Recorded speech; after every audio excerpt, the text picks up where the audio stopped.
Dodoble pa ang bilang ng mga opisyal at tauhan ng Bureau of Fire Protection na sasampahan ng reklamo sa Office of the Ombudsman dahil sa umano'y katiwalian at bilang bahagi ng paglilinis sa ahensya mula sa sinabi ni DILG Secretary John Vic Remulla na malaking tulong dito ang mandatory na paggamit ng body-worn cameras sa fire inspection. Si Ryan Lesigas sa sentro ng balita. Naging organized crime syndicate na sa loob ng BFP. Nadagdagan pa ang bilang ng sasampahan ng reklamo ng Department of the Interior and Local Government o DILG sa Ombudsman dahil sa korupsyon sa loob ng Bureau of Fire Protection o BFP. Ayon kay DILG Secretary John Vic Remulla, aabot sa 40 opisyal at mga tauhan kabilang ang ilang retirado ang iimbestigahan ng DILG.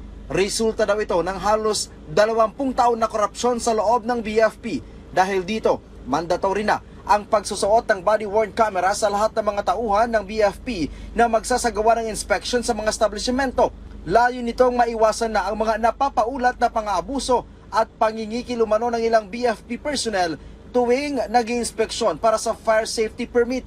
Ayon kay DILG Secretary John Vic Remulla, naging kalakaran na raw kasi ang pagtupad sa kondisyong ibinibigay ng ilang tauhan ng BFP para lang mapagkalooban ng permit at kaukulang mga dokumento ang isang gusali o negosyo. Kasi dati hold up nila yan eh.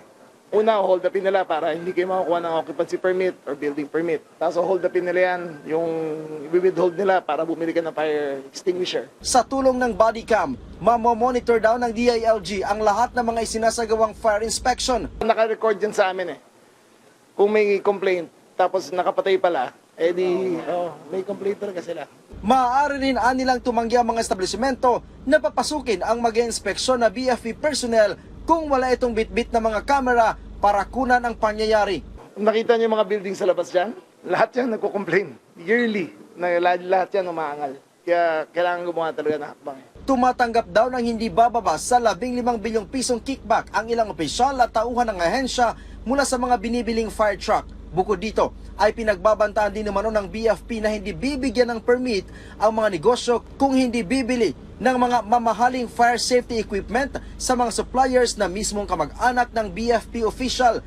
Hinimok naman ni Remulla ang publiko na agad isumbong sa DILG ang makikitang anomalya sa mga tauhan ng BFP.